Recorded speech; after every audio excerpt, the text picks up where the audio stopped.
Hello, good evening. Welcome. Happy Friday. I hope you're having a great Friday today. So, today, if the internet lets us, we're going to get into this brand new book, which is entitled The Path of Alchemy, Energetic Healing, and the World of Natural Magic. And it's by Mark Stavish.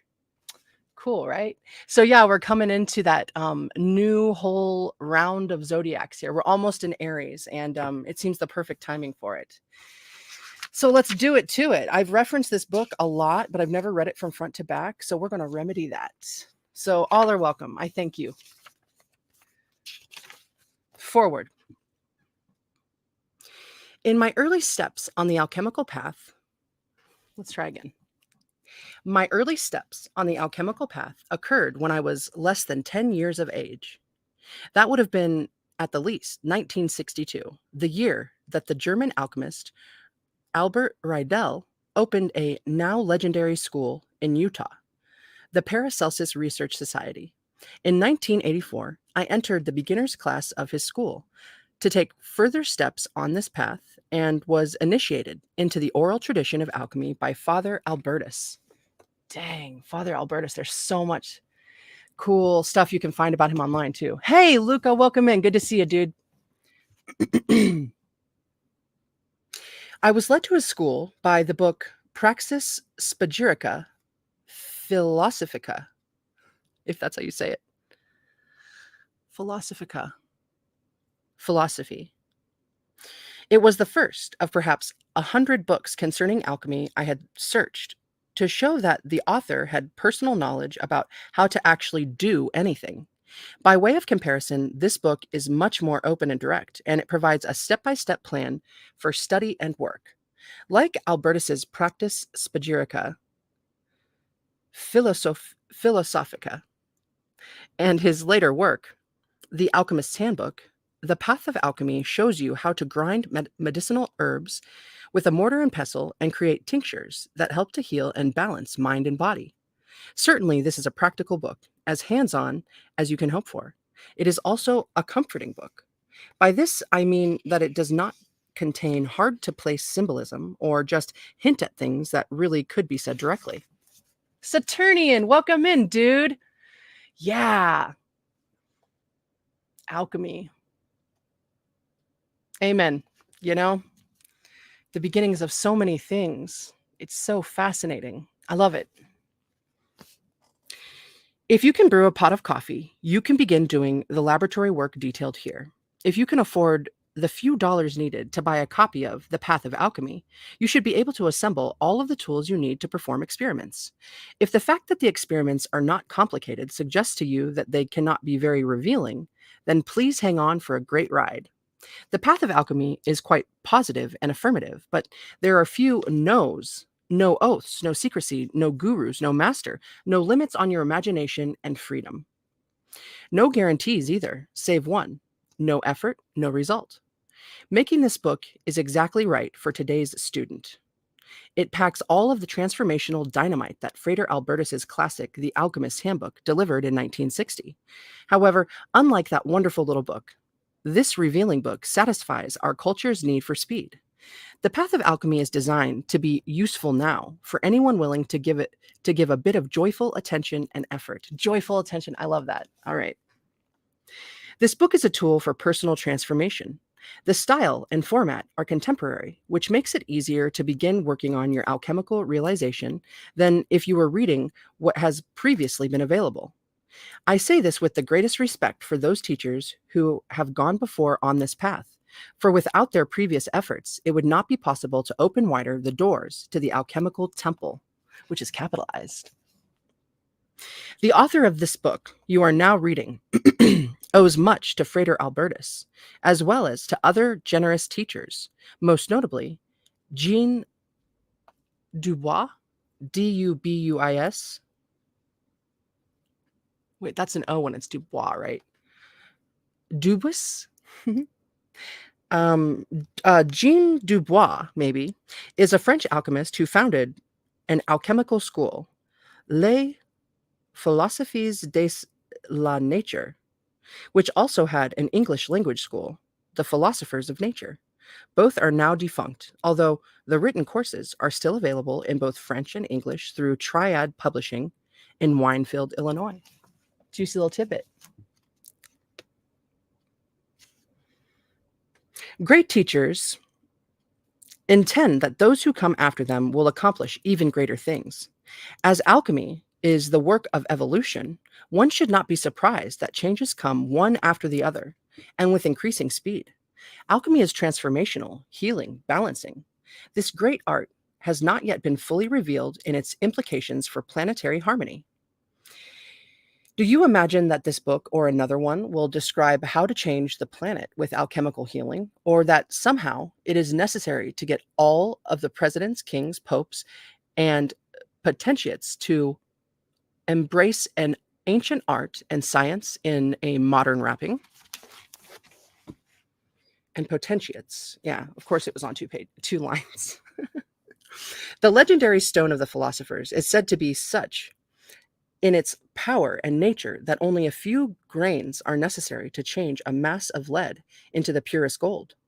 If the potential for such rapid evolution exists in the metallic kingdom, can we imagine that such a power might exist in regard to the human condition? Dun dun dun! I can.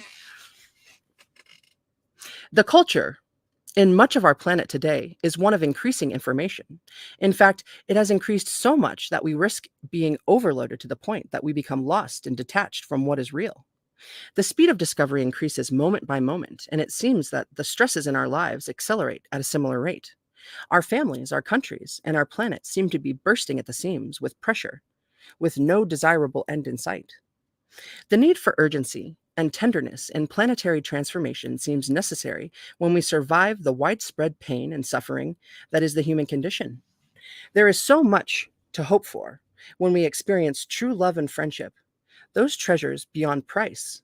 And as we reflect on the beauty of nature expressed in each tender flower, in the awesome grace and power of a lion, in the delicacy of a butterfly, and in the system and order expressed in a crystal grown within the skin of our planet. Oh, what a way to say that.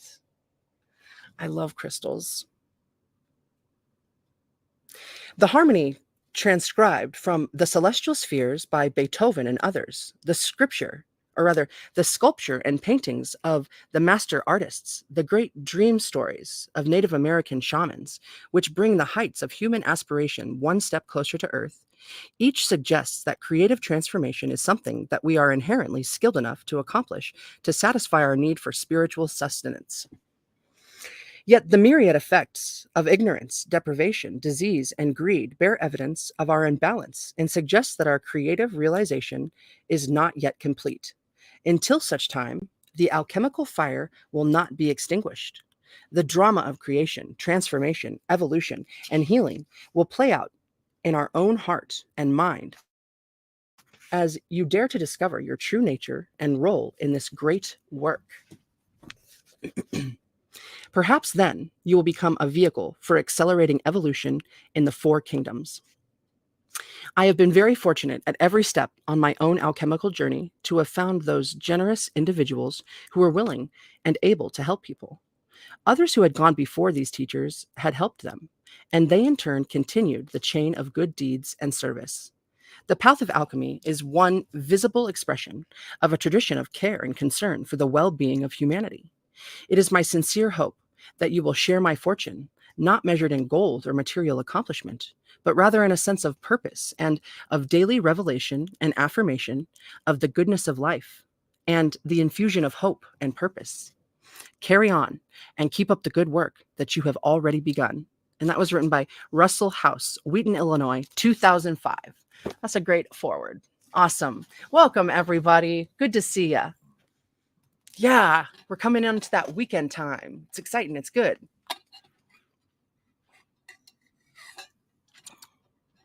Happy 87. Good to meet you. Welcome in, dude.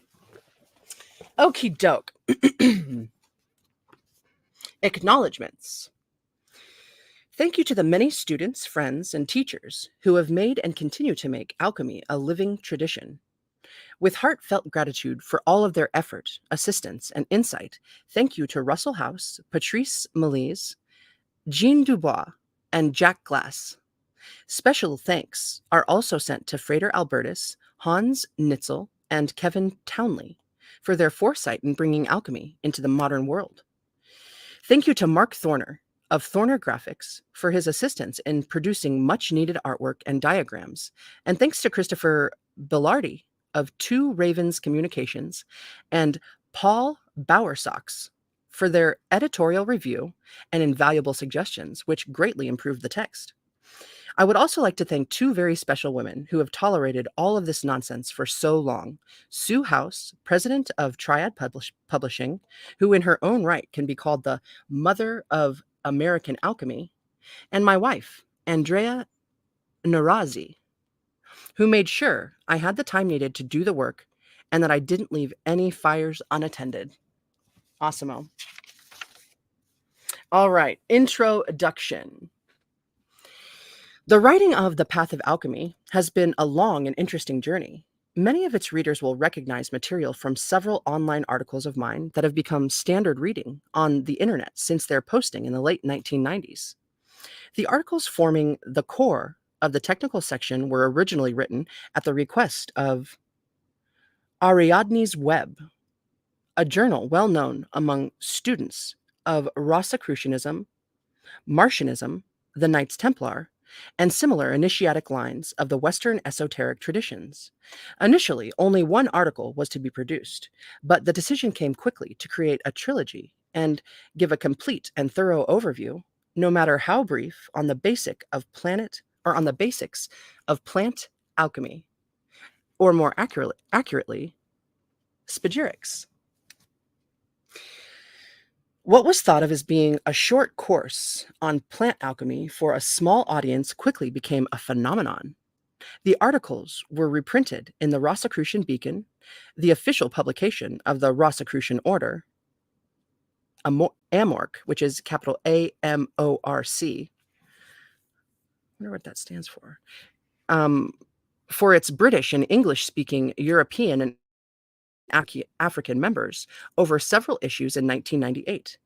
AMORC's Grand Lodge of the Netherlands published the articles in translation from 2000 to 2001 in its journal De Roos, or The Rose. Haha, Rosicrucians. For many devoted, even longtime students of alchemy, these three articles have done more to assist them on their practical paths than most of the material that had been around for decades. Many students of alchemy quickly find themselves limited by the amount of available material in print on practical laboratory techniques. While there is a great deal more available as of this writing than when these articles were initially written, aspiring alchemists still find themselves struggling with two principal texts: The Alchemist's Handbook by Frater Albertus and The Practical Handbook of Plant Alchemy by Manfred Junius, Junius. Both books are written by masters of the art and explain a great deal in clear and concise language. However, students who have read both books will quickly realize that at points, Albertus gives his reader not enough information, while Junius gives too much. Both authors require laboratory equipment to do the work, and they both leave out some simple yet very powerful experiments that can be done with little more than kitchen supplies. The Path of Alchemy seems to walk the thin middle ground between these giants, and like baby bear's porridge, it is just right in the information department. The Berenstein Bears. Berenstein. Wait. Is it, what is that? Mandela effect? It's Berenstein. Anyways. Hey, Tater. Good to see you, dude. Long time no see. Welcome in. Yeah, I just got out of the shower, so my pores are still acclimating, but my arms are starting to get cold, so we'll see what shakes.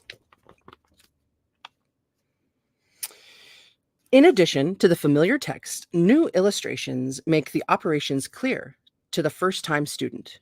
Meditations and visualizations are clearly articulated so that these often difficult and highly symbolic subjects can have meaning on the practical as well as spiritual level.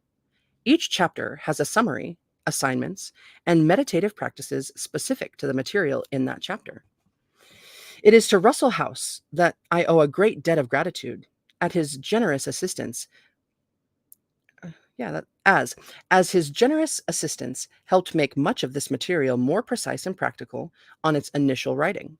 Russell and his wife, Sue, are well known to students of alchemy, as they were central figures in the now defunct alchemical Kabbalistic organization, the Philosophers of Nature, or PON, P-O-N. The Philosophers of Nature was started in France in 1978 by Jean Dubois, a high-ranking member of the French jurisdiction of Amorc and its related Martianist organization. The tradition the traditional Martinist, no, it's not Martian, it's Martin. Oh no. Okay, so wait, let's try again.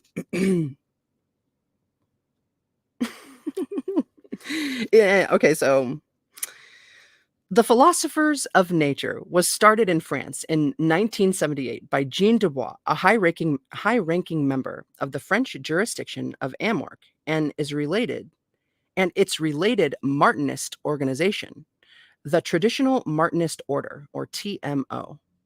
As a result of his fame in alchemical research with emphasis on the Flamel path, Dubois was interviewed for the BBC documentary Discovering the Real World of Harry Potter, 2002. And he is legendary for having the largest Martinist lodge in Paris in the 1970s, with 200 members. The highest class of about 50 were involved in practical works of theurgy. Is that how you say that? I think. Of theurgy or ceremonial magic, similar to those undertaken by Martinus Pascalez, maybe Pasquelez, undertaken by Martinez Pascalez more than 200 years earlier. They were also heavily influenced by the Cosmic Doctrine, written by Dion Fortune. Ooh. Saturnian. Dubois left his Rosicrucian and Martinist affiliations to pursue and promote what he called the disoccultizing of esotericism. Feeling that much of what was occurring in European circles was simply secrecy for the sake of secrecy, he felt that it no longer served any purpose. This book appears with much the same spirit, in that it was written to make as clear as possible the basic methods of alchemy for those who desire to learn. All is stated, there are no blinds, and it holds nothing back. The reason for this is simple. Each must be responsible for his or her own becoming. Since no one can do the work for another, we must all have access to methods and techniques that will help us on our personal path of return. Path of return was capitalized. Juicy.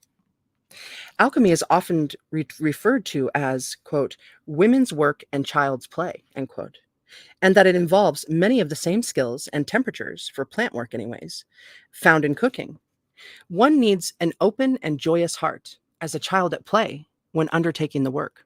However, I would be remiss if I did not include some safety guidelines, particularly for those who wish to go on to work with minerals. Remember, safety is first and not an option. 1. Check your local ordinances and state guidelines to see what is permissible in your area when working with chemicals or distilling wine.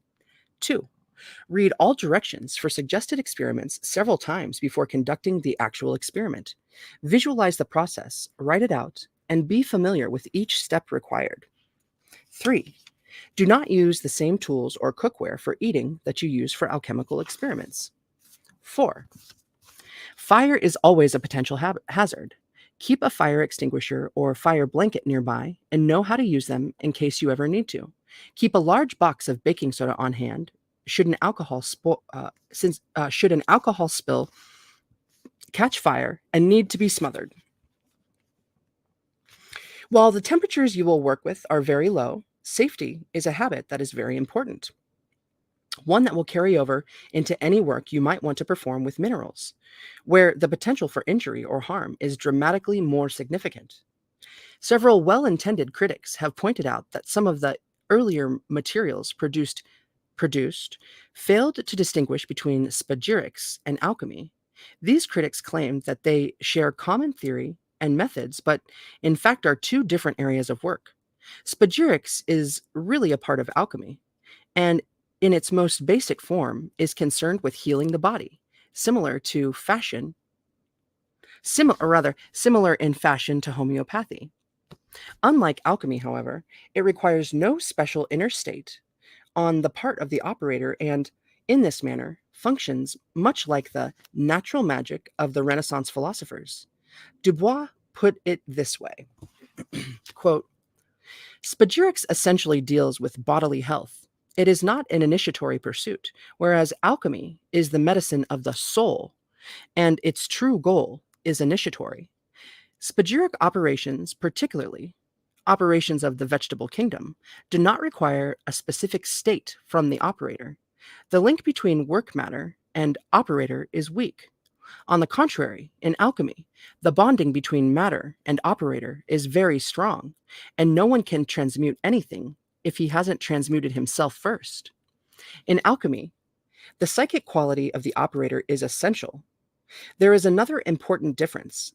Spagyric purifies the vessel in order to eliminate the toxic part and then creates in the body a state of resonance that increases the level of energy considerably. Alchemy also purifies matter and its energies, but in addition, and this is the essential difference, it accelerates the evolution of matter. Juicy. End quote.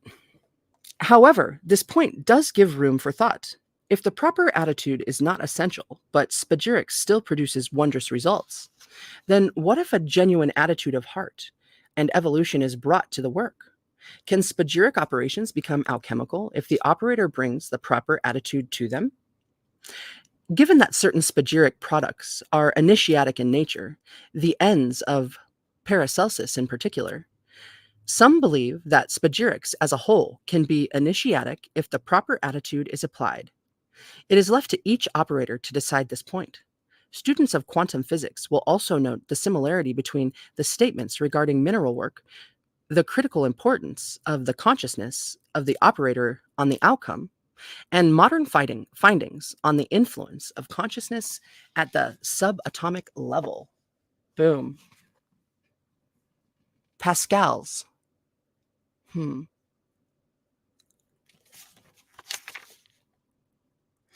I don't think it's. I don't think it's that, but Pascalese, Pasquelez. But thank you.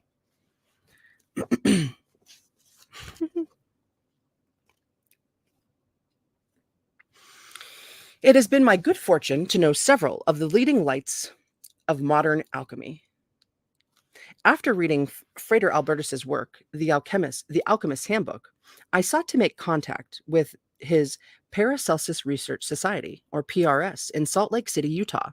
By the time I contacted it in 1986, Albertus was dead, and the school was struggling to continue without its founder and leader. I then made plans to attend Amorc's Rose Cross University, or it's Croix, Rose Croix University classes on alchemy, only to have to cancel them at the last moment. While I hoped to attend the following year, this was not to be.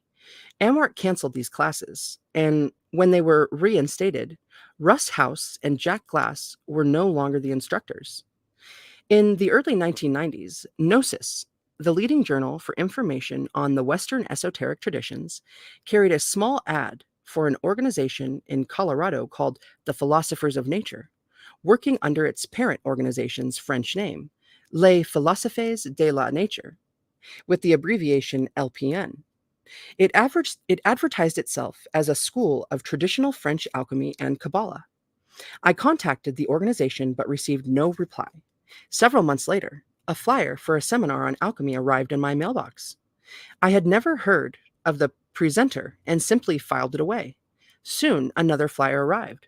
This one told of a week-long seminar at the Wild Rose Program Center in St. Charles, Illinois, in September 1994. A man I had never heard of, Jean Dubois, was the main presenter. However, the flyer listed Russ House and Glass Jack as teaching a 5-day class, 4 hours a day, on spagyrics. I sent in my registration, and my life has never been the same since. A short article on this summer, a short article on this seminar appeared in Gnosis with the title, quote, Pass the sulfur, mercury, and salt, s'il vous plaît, end quote. At the time, making me a minor celebrity among my esoteric colleagues. For those who attended this Summer of Alchemical Love, it was truly a magical event. Many of esotericism's biggest and best names were present, along with at least a dozen alumni from Albertus's PRS days, including Kevin Townley, the president of LPN's American branch, LPN USA, Hans Nitzel, a man whose ability to annoy those around him was only exceeded by his love of alchemy, and Art Kunken, former editor of the Los Angeles Free Press. Nitzel and Kunken inherited various portions of Israel Regardi's estate when he died in 1985.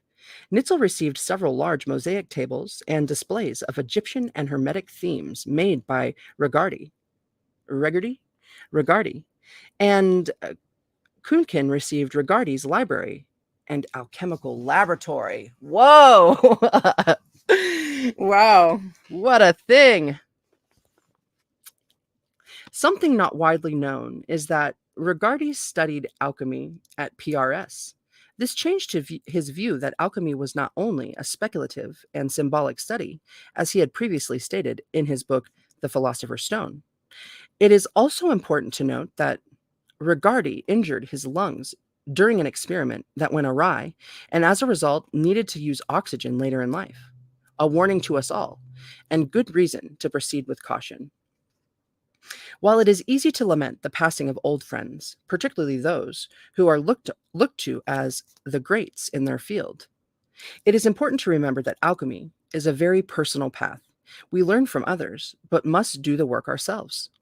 The tradition of alchemy is a vital and living one, and it will continue to be so for a long time, as long as human beings seek to understand and unlock the divine in matter and, as a result, in themselves.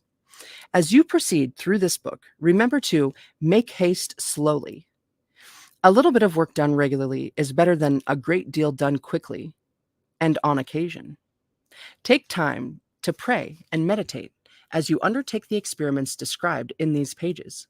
Think of this not as a book, but as a conversation with a friend, assisting you in your personal work. Hang a small picture of Thoth, Hermes, Flamel, Saint Germain, or some other suitable alchemist in your laboratory, and imagine that it is they who are communicating these words to you. I love that. Let the meditation sink deep into your consciousness so that there you may awake to find yourself in the company of your inner master. May these words bring you closer on your journey, and may each of you know that in your heart, one day, you will become the Philosopher's Stone. God bless you. In the Bonds of Esotericism, Mark Stavish, Director of Studies, Institute for Hermetic Studies, Wyoming, Pennsylvania, 24 July, 2004. Nice. So here we are to chapter 1, and I'm going to put my jacket on. I'll be digging right into it.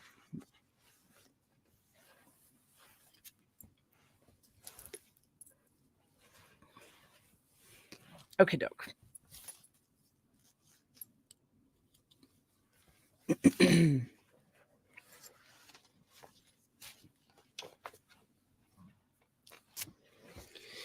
One.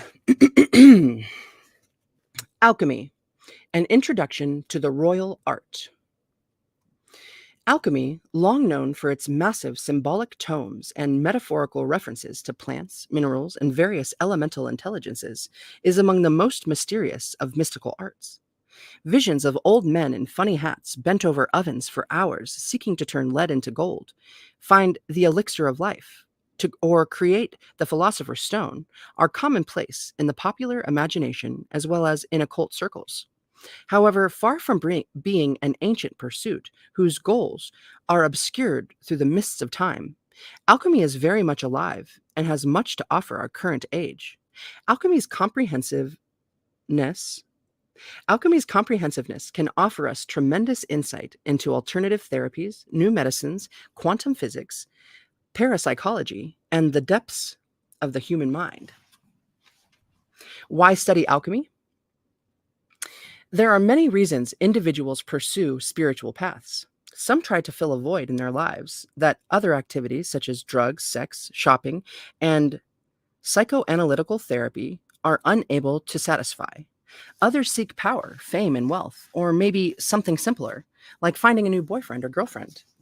In the end, however, it is happiness that we all seek, regardless of the expression we think it will take when we first begin our journey. Of all the choices we can make in life, only a genuine spiritual practice can offer us the opportunity to discover freedom from spiritual ignorance and material suffering, and to develop our positive potential to its fullest. The art of alchemy is best described by Stanislaus Klasowski de Rolla in Alchemy, The Secret Art. His practical book on the great work states, quote, "Alchemy is a rainbow bridging the chasm between the earthly and heavenly planes, between matter and spirit. Alchemy, the royal sacerdotal art, also called the Hermetic philosophy, conceals in esoteric texts and enigmatic emblems the means of penetrating the very secrets of nature, life, and death, of unity, eternity, and infinity.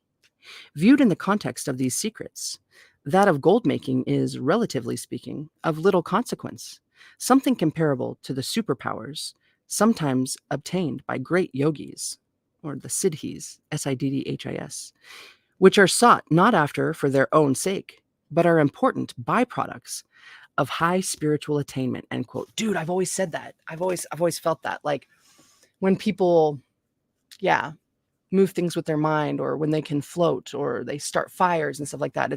It's like that wasn't their goal. That was like the byproduct of the spiritual attainment or path that they were on. Just like gold making.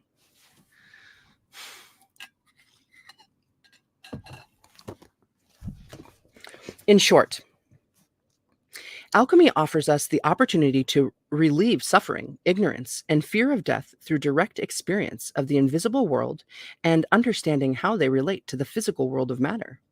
The alchemical path can bring us peace of mind, a positive outlook on life, and increased vitality and creativity. Most importantly, alchemy helps us become better people. In alchemy, inner transformation is accomplished by using a dual process of transpersonal and technical methods. The transpersonal methods are the meditations, prayers, studies, and inner work that the alchemist undertakes. The technical methods are the physical techniques and preparations the alchemist uses to produce herbal and mineral tinctures, which can be used as ritual aids or medicinally. This dual approach develops a positive feedback loop in which the action in the lab reinforces meditative practices, and meditative practices enhance energy for transforming products in the laboratory. In the end, the alchemist transforms him or herself by experimenting with nature's subtle energies and thereby awakening the inner light. This book will demonstrate in a clear, easy to understand, and point by point manner the simple techniques of basic alchemy. If you've read even a single book on magic, witchcraft, Wicca, or alternative healing, you already know about half of what you need to be successful. Or half of what you need to be successful. In this book, herbalists will find the means of making tinctures and elixirs that are considerably more powerful than standard herbal, homeopathic, or flower essences. Wiccans and neo-pagans will discover simple, easy-to-use methods of creating magical products utilizing planetary and elemental energies with emphasis on lunar cycles. You can do all of the experiments in this book in a kitchen using common household appliances if laboratory glassware is unavailable. If you are a beginning or intermediate student of occultism, consider the following points. 1. Alchemy helps us to understand the fundamental unity of the cosmos and our place in it by weaving together the various occult disciplines into a cohesive whole. 2. Alchemy is ideal for the solar practitioner with limited time who does not have access to or is reluctant to join esoteric groups. 3. Alchemical products can be stored, and their ability to induce deeper meditative insights, lucid dreams, and spiritual initiation can be repeated without any loss in strength or potency. 4. Alchemical products are helpful even if the recipient does not believe in energetic healing, magic, or other forms of esotericism.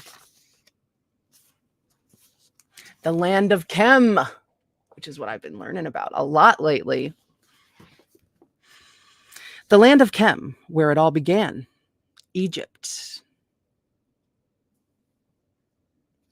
Speaking of which, before I really get into that, I was able to rent that book that I'm reading right now, the mythical origin of the Egyptian temple. So I have it for a full another month, so I don't have to hard charge on it like I thought I had.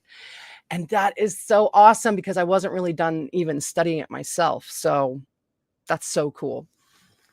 Anyhow, the land of Chem, where it all began, Egypt. No other country on earth has been held in such high esteem for so many millennia. Generations of seekers have gone to the portals of her temples to learn the secrets of magic.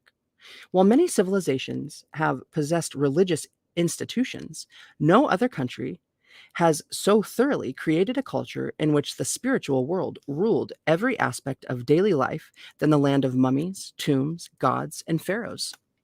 In Egypt, the gods were ever present and were so real that to speak of religion as we experience it in modern life would be false.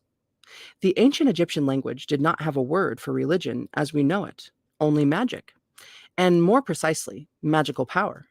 Everything in Egyptian life was classed according to its perceived amount of magical power. Gods rose and fell on it, and humans could rule the gods through it. Egyptian life focused around the ever-present energies of life and how to harness them for now and the afterlife. Egypt is said to have given her name to early alchemy, as Egypt is known as the land of Chem, which is Khem, or the Black Earth. While we attribute Egypt with being the home of alchemy and its god Thoth, or Hermes, in his Greek incarnation, with being the father of alchemy, other lands have contributed as well. China and India have highly developed alchemical laboratory traditions that have been practiced in unbroken lines since their inception. It is in the West, however, that we see some of the most fascinating aspects of the great art developed. Here, Babylonian, Chaldean, Egyptian, Greek, Hebrew, and Arabic methods were worked side by side. Arab trade most likely also introduced Chinese and Indian methods into the Middle East and ultimately Europe. These diverse traditions were amalgamated in an attempt to discover the process for creating the Philosopher's Stone, or the Stone of the Wise. Said to confer the ability to transmute base metals into gold, prolong life, and cure all diseases, the Philosopher's Stone was a mineral creation made most famous by the 14th century French alchemist Nicolas Flamel. Excuse me. Pardon me. Nicolas Flamel and his wife, Perenelle.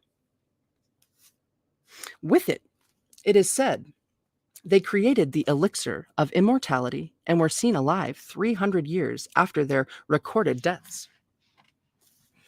There's also talk of how they donated hundreds and thousands of dollars in gold coins to hospitals and some juicy stuff there before like after they died and stuff, that there was just like. And then also, did you know that was it the 1400s or the 1500s? There was actually a law passed that you weren't allowed to make gold because it was like they couldn't keep control over people. Isn't that something? I love it. Royalty was like, anyways.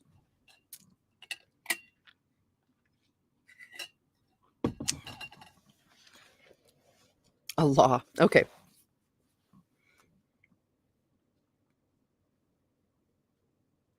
So, years after their recorded deaths, while the kind of mineral work the Flamels undertook is beyond the scope of this text, a few simple experiments with the considerably easier and less dangerous herbal work of alchemy will demonstrate why many thought these extraordinary claims about the Flamels to be true.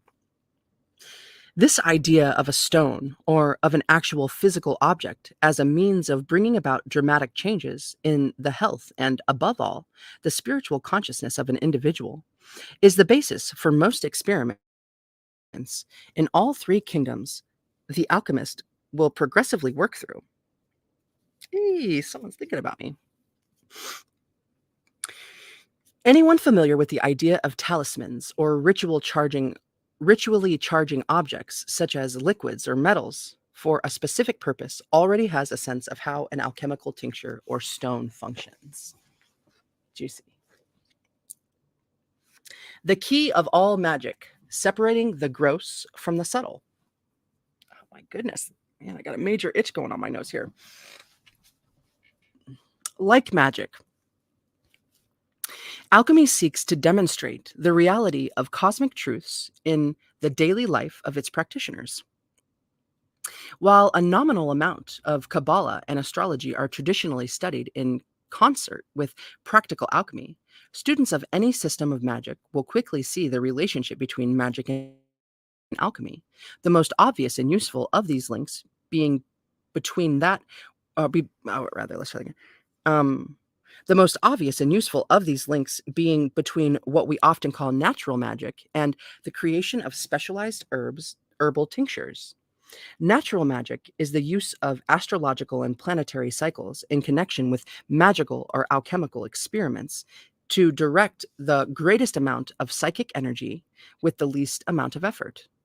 When applied to the creation of alchemical products from herbs, the process is known as spagyrics and is only slightly more complicated than making standard herbal products, the key difference being in the hermetic practice of separating the gross from the subtle. The separation is energetically similar, if not identical, to the process of banishing and invoking done in ritual magic, preparing tools for consecration, and creating a talisman. In an alchemical product, however, once the process of separating or banishing and recombining, invoking, is completed, the process will repeat and will continue on its own until the next phase of the work is undertaken. Through the use of simple and well-known astrological and Kabbalistic laws, the process of refining the energetic content and structure of an alchemical product, be it herbal or mineral, will continue on its own after the alchemist has initiated the process. This leaves the alchemist time to work on other aspects of his or her development, or other alchemical projects. Once made, the energy of the spagyric product does not dissipate over time, and in some instances, it actually increases, unlike the energy of talismans, which must be repeatedly recharged to be of use. The study of astrology for the timing of experiments and the use of esoteric meditation for the raising of spiritual energy known as the secret fire or kundalini in yoga are part of the alchemist's discipline. The alchemist is in essence a mystic, an astrologer, and a magician. This is a critical point, for to attempt to separate out the physical actions of the alchemist without the interior exercises is to reduce alchemy to mundane chemistry. For alchemy to be alchemy, the divine aspect must always be present in the consciousness of the operator. To assist in this critical interior part of alchemy, this book includes extensive meditations and visualizations to assist in building the psychic bridge between the inner and outer worlds of the aspiring alchemist. These meditations are based upon the principles of natural magic, making them simple, direct, easy to practice, and beneficial to anyone regardless of his or her main spiritual path, be it Kabbalah, Wicca, or Neo-paganism. The stages of the great work and astrology. The existing works on alchemy suggest that the great work, or magnum opus of spiritual and physical regeneration consists of 7 or 12 stages. which are repeated over and over again until perfection is obtained. These stages are first done in the world of plants and then in the world of minerals. Some schools, including that of Paracelsus, propose that work can also be done in the animal realm. However, this idea is often shunned by many practitioners. The sages are said to represent the ones that nature herself went through during the beginnings of creation. They are also represented in the cosmos by the 12 signs of the zodiac and in the human organism by the 7 major and 5 minor for a total of 12 psycho-spiritual centers called chakras in Sanskrit.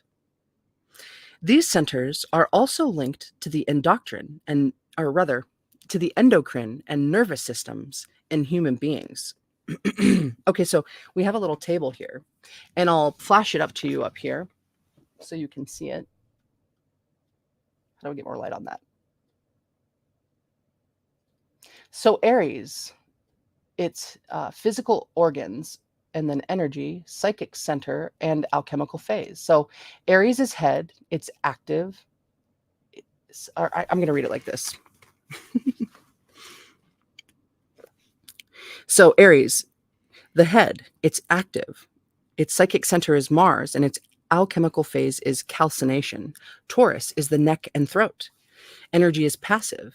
Psychic center is Venus, and alchemical phase is coagulation. Gemini, shoulders. Energy is active. Psychic center is Mercury. Alchemical phase is fixation. Cancer, your physical organs are lungs and stomach. The energy is passive. Psychic center is the moon. And alchemical phase is dissolution. Sign is Leo. Physical organs, heart, energy, active. Psychic center, sun. Alchemical phase, digestion. The sign Virgo, the physical organs are intestines. The energy is passive. The psychic center is Mercury. And the alchemical phase is distillation. The sign Libra, the physical organs are hips. Its energy is active. The psychic center is Venus, and the alchemical phase is sublimation. Scorpio are the sexual organs. The energy is passive. The psychic center is Mars, and the alchemical phase is separation. Sagittarius, the physical organs are thighs. The energy is active. The psychic center is Jupiter, and the alchemical phase is incineration. Capricorn, the physical organs are knees. The energy is passive. The psychic center is Saturn, and alchemical phase is fermentation. Aquarius, the physical organs are ankles. The energy is active. The psychic center is Saturn, and the alchemical phase is multiplication. And then Pisces, which we're in right now, are feet. The energy is passive. The psychic center is Jupiter, and the alchemical phase is projection. Dude, that links up with so many different magical, esoteric forms of study. It links up with tarot and Kabbalah. And like when they're saying too, this energy, that's the yin and the yang, the masculine and the feminine, the active and the receptive. Juicy.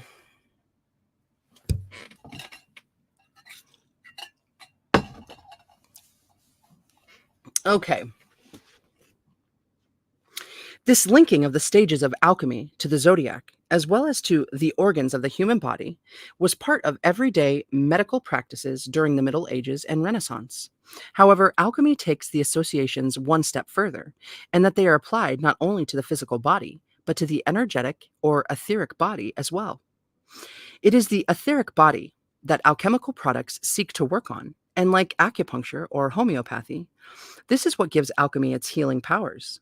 However, some alchemical products can also work on the psychic or astral body. These are often mineral products, and they give access to deep levels of spiritual initiation.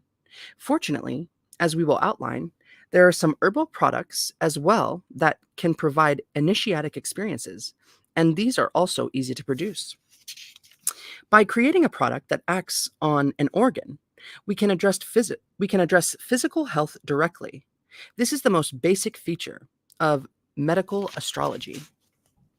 However, acting on a particular energy allows us to affect the etheric or energy body as well as the physical body. An alchemical product also acts through a specific psychic center and stimulates the psychic body, the etheric body, and the physical body with increased energy.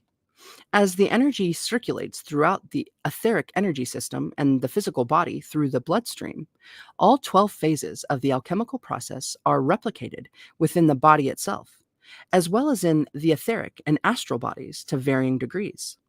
In this way, our physical, etheric, and physical bodies become the living laboratories of the alchemical work. In and through them, we experience the results of our labors, and through initiation, or rather, and through intuition, we can be guided during the most difficult stages of the work. I love it. Kabbalah and Alchemy, A Fool's Journey, the first card of the Major Arcana. Kabbalah provides many keys to understanding alchemy, particularly its different methods, as well as keys to interpreting the various symbols encountered. Many of these symbols are seen in books and manuscripts and are used as metaphors to both veil and reveal the secrets they contain. Through dreams, meditations, and spontaneous insights, past alchemists were able to understand the documents they were using, as well as interpret them for others. It is not uncommon to enter into alchemical gardens or places in one's dreams after undertaking this practice. Kabbalah helps us to better understand the meanings of the symbols we may encounter. Among the most useful of Kabbalistic tools is the Tree of Life. Though its simple yet profound structure, through its simple yet profound structure, the entire cosmos can be explained and understood. Relationships are made clear, and all manner of mental, physical, and psychological illness can be diagnosed and resolved. Ignorance can be turned into light, and death into life. While many students of Kabbalah spend years studying the Tree of Life and its intricate symbols, alchemists, who may not wish to be Kabbalists as well, can utilize only its most basic components to guide them along the path of return. They don't show a picture. I feel like I want to snag one. Let's see here. Tarot of the Spirit by Pamela and Joyce Eakins. This deck is so juicy. So this is a Kabbalistic tarot deck. And it comes with a book too, which is super detailed. The cards are gorgeous, but I love this thing right here, which, oh man, I'm going to have to find a white piece of paper to show it to you on. Let's see. Is there something that's completely white in here? Oh, here, I'll use the back of this so we can see what it is. This is the Tree of Life. This overlays on all the cards, which point out different meanings. Isn't that cool? And each circle is a sphere or a sephira. I wonder if I can, I don't know if I'll be able to, here, like, I don't know. The backwardsness of things makes it a little bit difficult for me to point things out.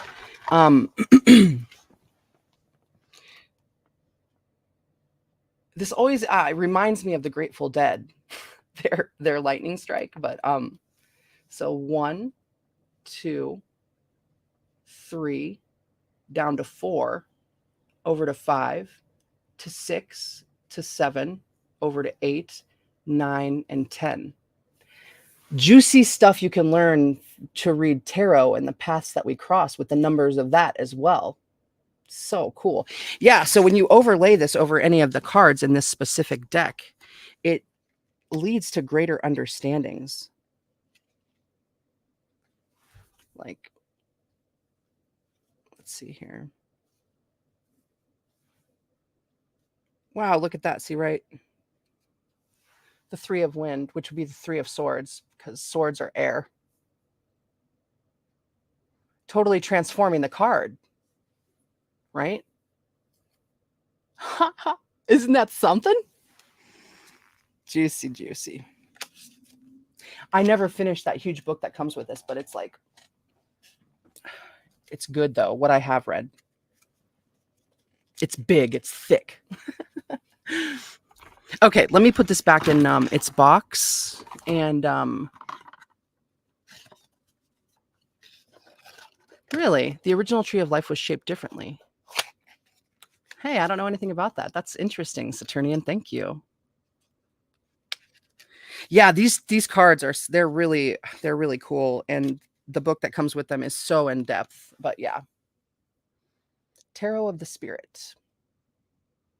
Okay, put this back. Yeah, I'll show you this thick book that comes with it. But I mean, this is all 3 books in one. But right, boom. You can tell where I got right in there. But yeah, it's thick. This is all 3 of them though, and they're like a set. Whoop.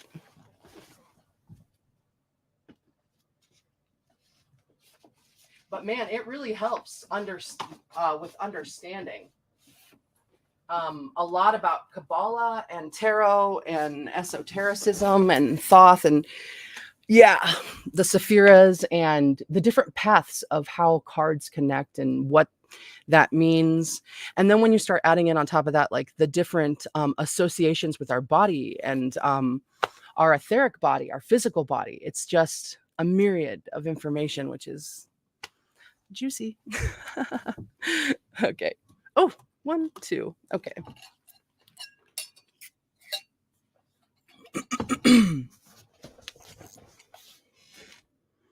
Okie doke. All right. I got this kink in my back last week, but I'm still working out. Just not as hard as normal, not as many days in a row. It's all working through one moment at a time. It's much better today than it was yesterday and every day since. Okay. So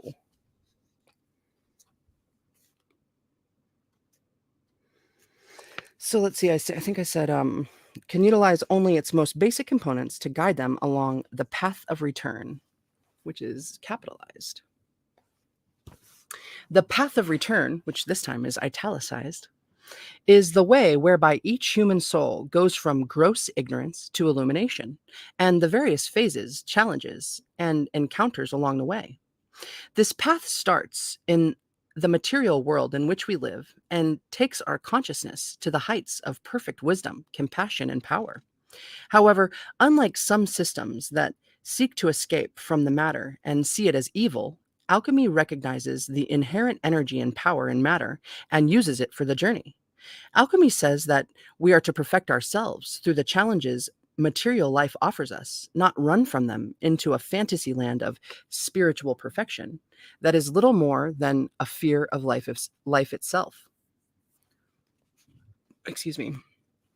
This premature return to the invisible worlds, without first having learned to master material life and thereby master ourselves, oh, excuse me again, I apologize, is symbolized in the tarot as the lightning-struck tower. Return without wisdom is the real journey of the fool. But to return with wisdom, power, and illumination is to be the magician, the co-creator with the cosmos. This is the tarot equivalent of the alchemist, magus or magus. Magus. I think it's that. A magus who understands, uses, and directs the forces of consciousness, energy, and matter, and realizes that they are one. One capitalized, the all. Just as astrology helps us to understand the influence of cycles on energy and matter without having to become astrologers, Kabbalah helps the aspiring alchemical adept to understand the influence of symbols without having to become a full-fledged Kabbalist.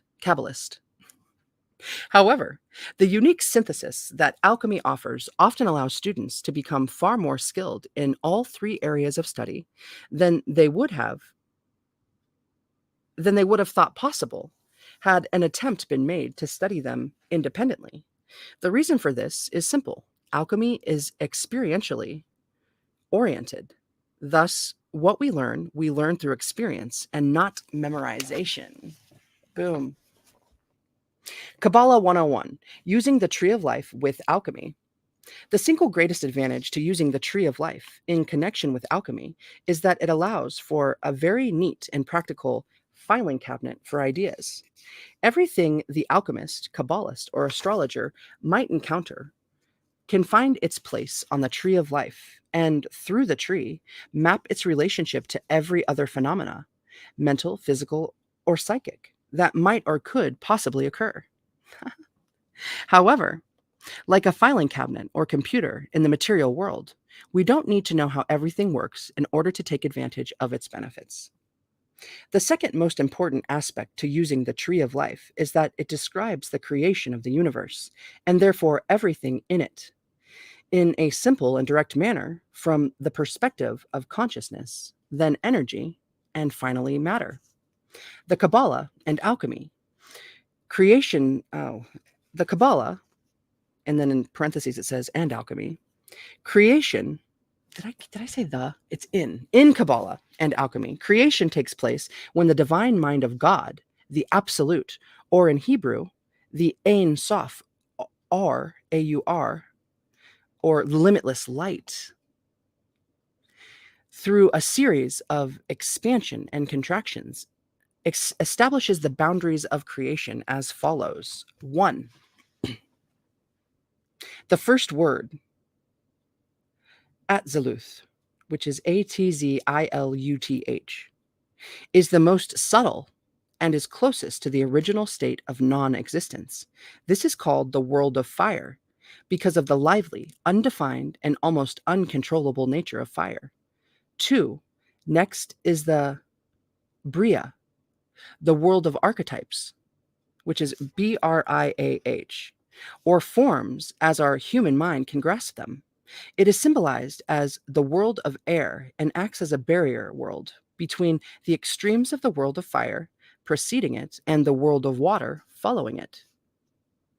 Dang, I've looked up how to say these so many times, and it just hasn't stuck with me. Let's see here. Okay, so 3, Yetzirah, or the world of water, is the highly psychic and emotionally charged world immediately behind the veil of material existence. Asiya, which is Assiah, the world of action, is also known as the world of earth because of the solid, concrete nature of material life. This world contains physical matter as well as the subtle energy web or etheric energy forming physical life, such as the meridians in acupuncture or ley lines in dowsing. I have dowsing rods somewhere. In basic alchemy, all the way, by the way, these are also then like the 4 elements, which then each of our own zodiac symbols are represented by. Yeah, juicy. It all lines up like that, right? It's cool. I see like clockwork, like a giant circle with the 12 spots. And then what? 13, the eye of the storm. In basic alchemy, plants are used to affect the quality and quantity of energy flow through the world of earth, the physical world, and its etheric structure, and the world of water, or astral world. Only mineral alchemy can permanently affect the world of air, allowing access to the world of fire. But that is beyond the scope of this text. I want to read that again.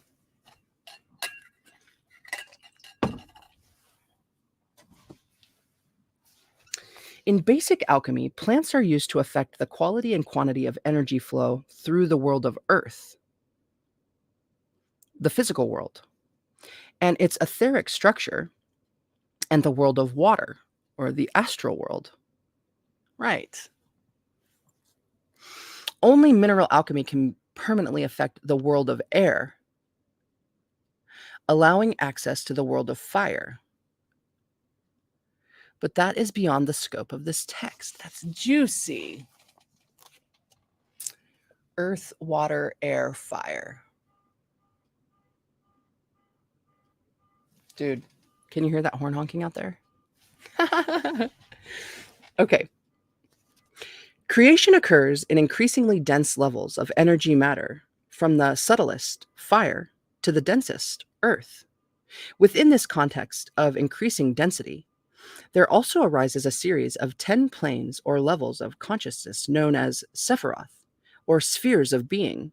Each sphere is a self contained world that relates to other self contained worlds. In this way, they can be understood as countries with their own inhabitants, customs, laws, and languages, but they are also connected to the other countries that form the tree of life. What an interesting way to think of that. These spheres appear on the tree in the following pattern: unity, reflection, polarity, reflection, polarity, unity, reflection, polarity, unity, and finally, materialization. This basic idea of unity, polarity, and synthesis is the basis of Kabbalistic and alchemical practices and is derived from the observation of nature. Each world reflects to a denser or subtler degree the one before or after it. Each sephira is a reflection, in part, of what precedes or follows it. However, since each reflection is only partial or slightly distorted, each sphere takes on its own unique characteristics. Only the four spheres composing what Kabbalists, I think you can say it both ways actually, composing what Kabbalists call the middle pillar, have the ability to harmonize or reflect in total all of the energies of creation on some level. It is on these spheres that the alchemist focuses his or her attention in order to create alchemical products that change consciousness. The effects of this awakening will take some time for the consciousness of the individual to adjust to, and they are not limited to the non-physical realms. The physical body, albeit to a lesser degree, is also changed and improved in its functioning, constituting a genuine rebirth on several levels. However, it is up to the mind or the sense of I of the individual to cooperate with this influx of power if more permanent changes in consciousness are to take place. The use of the tree of life has been both a blessing and a curse for modern esotericism. When understood, the tree offers a complete and working model of creation on both the microcosmic and macrocosmic scales. However, where many fail is on the personal level. Dang, I'm so glad that that honking stopped. That was really irritating. Okay, okay, so they do finally have a picture of this. Wow, and then it has the two pillars. Boaz and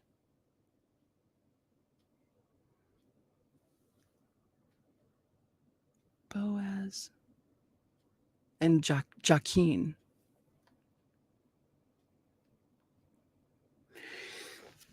Juicy. Okay, wait, I'll finish reading this and then I'll show you this diagram.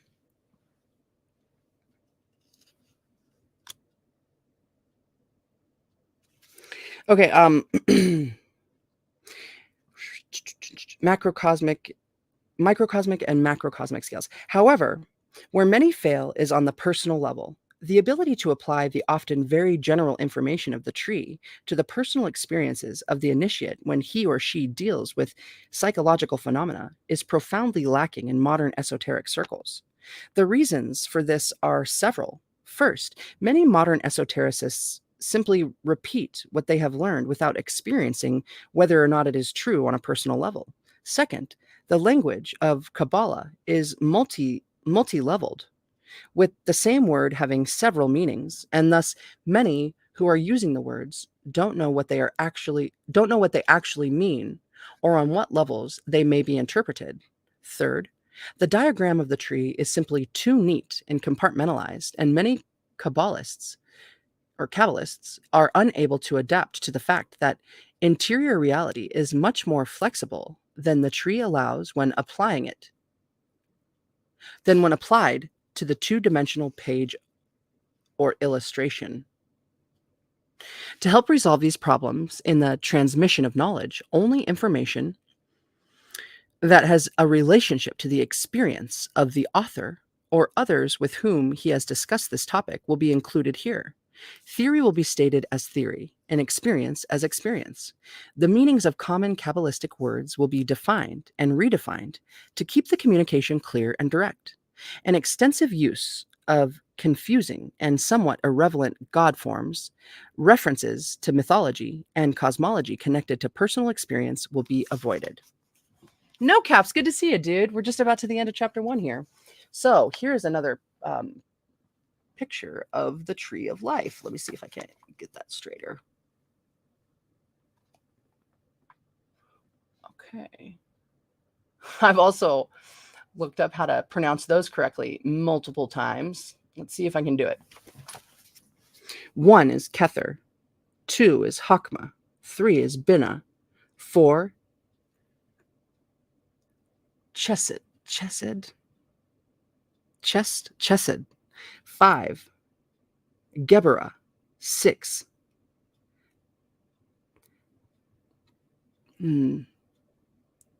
Tifereth or Tippereth.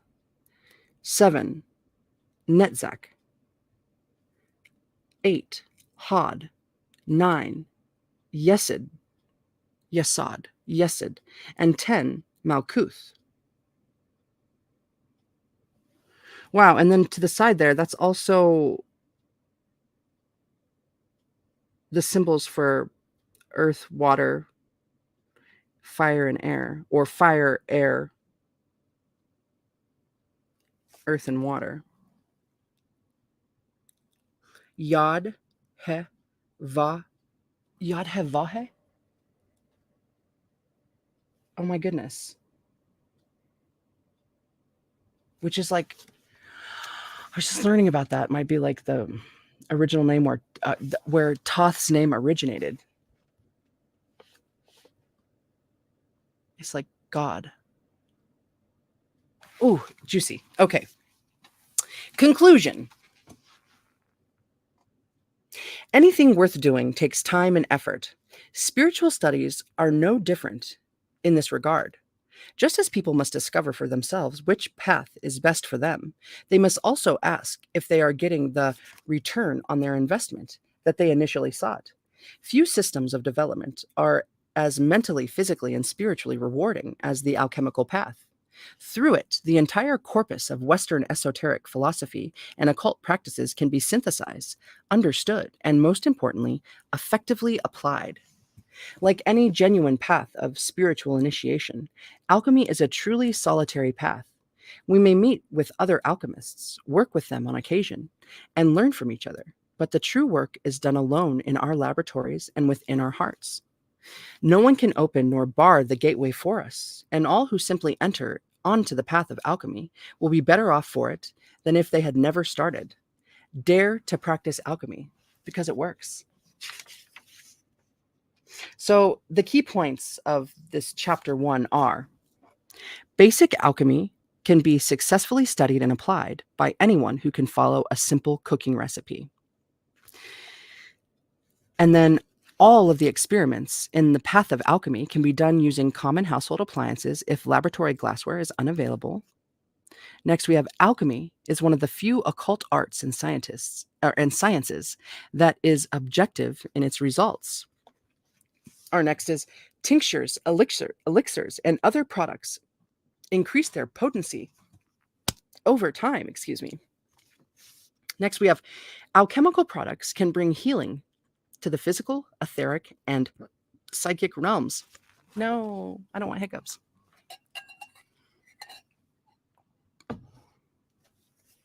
Hey, good observations, attorney, and thank you. Okay, so I'm going to read that one again. Alchemical products can bring healing in the physical, etheric, and psychic realms. The next one is true alchemy is about interior growth or initiation. Successful alchemical experiments bring illumination and spiritual growth. Then we have alchemy incorporates the disciplines of astrology and Kabbalah into itself to form an organic whole, making these areas of study easier to learn and apply. And lastly, we have alchemy offers a tremendous return on investment for the time involved, given the experiences it can bring. General assignments for Chapter 1. 1. Obtain one or more notebooks to use as you study, or use a large 3-ring binder with separators for the various sections. Suggested subject headings are alchemical theory, astrology, meditation, outline of experiments, Kabbalah, and lab work. As you progress, other topics may occur to you, as well as a means of cross-referencing between sections. However, obtaining and setting up your notebooks is fine for now. All right, 2. Reread this chapter and make a list of any concepts that are unclear to you. Keep this list for future reference as you read the remainder of the book and perform the various meditations and experiments. 3. Go to a local university library or online and look up the following articles in the Encyclopedia of Religion, edited by Mirza Alaid, entitled Alchemy, Hermeticism, Astrology, Kabbalah, and Initiation. Make or print copies for your notebook. Cool. And wait, 1, 2, 3. And then 4. Copy the chart and diagram in this chapter into your notebook under the appropriate headings. And 5. Reflect on what it is you want out of your practice of alchemy. What is your motivation for undertaking this work? How will you know when you have achieved it? Write down your answers to these questions in your notebook. Dude, I encourage you guys to do this. I'm totally going to. Woo! Okay, yeah, spring's around the corner. 1 hour and 60 minutes, we're going to call it. I think I'm going to just do one chapter at a time since we have assignments at the end of each one. Prima materia. Dang! All right. So the next time I go live on this channel, I'm going to read another chapter from the mythical origin of the Egyptian temple. And yeah. Thanks for hanging out with me, everyone. I'm so happy we're doing this. It's so good. So yeah, I hope you have a wonderful weekend. And thank you, YouTube. Thank you, StreamYard. Thank you, everyone, now, later, whenever. And thank you, God. Thank you, everyone, and family. I love you. So yeah, do it like you feel it. Have a wonderful weekend. And I'll see you next time. Mwah. Take care of yourselves.